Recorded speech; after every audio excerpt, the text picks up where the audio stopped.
Hi, welcome to the latest video in the Irish place name series. This one is about probably the most uncontentious, or apparently uncontentious, of them all, Irish counties. Um, the word county is one of these things, a false friend. It means something different, even though it's the same word, it means something different in North America to what it means here in Ireland. And that can lead people astray. In Ireland, they're a very big deal. They're a much less big a deal in the US. Um, Part of the reason for that is history. Um, Part of it is geography. And let me take you to the site and talk you through some of it now. What I'm going to do is go to the browse section, which is the completely free section, and I'm going to go to the county by county listings of records. Okay, this is a map of Ireland, and these are the counties of Ireland. Now you can see, first of all, just looking at that, these are very, very irregular shapes. These are not straight lines on a map the way most North American counties are. And the reason for that is that they are multiple centuries old. Some of them dating from the 12th century. Um, there isn't a single one that's younger than 500 years.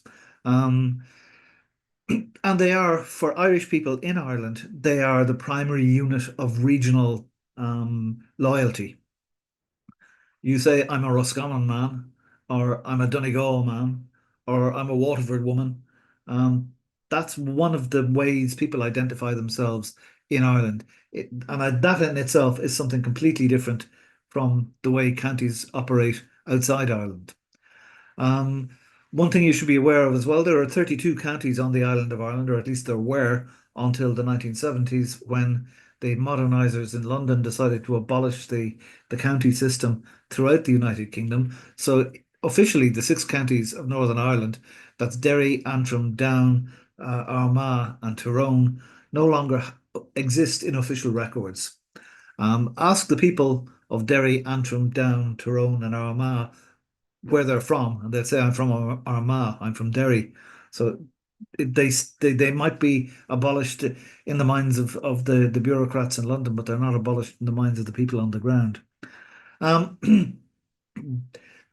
for entities that have acquired such a degree of loyalty, of self-identification, the irony is that they were created by the Normans. They were created by the invaders.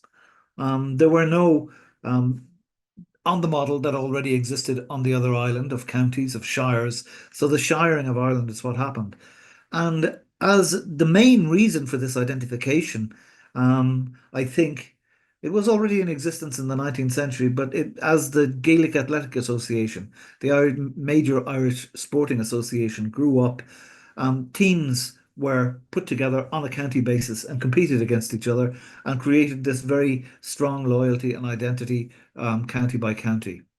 Um, that means as well the records, the 19th century records, the 18th century records, they're all organized by county. So, for example, if you take Roscommon here, you click on Roscommon, you go into Roscommon records, and you have a whole series of things here. Well, this is, you get a little bump about the origin, created in 1565, so it's one of the later ones. The ones in the east, closer to England, are the ones that were created first. Um, you have a list of all the possibly relevant records relating to County Roscommon.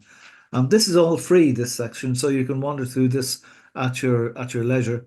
Um, they, in some cases, for example, newspapers.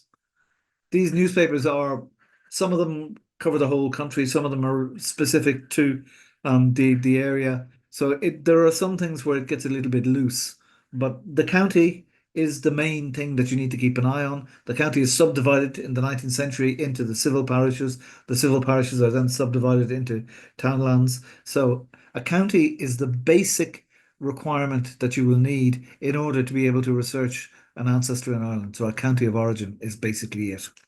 I'm going to leave it at that. That's short and sweet. I hope you've learned something. Thank you for watching.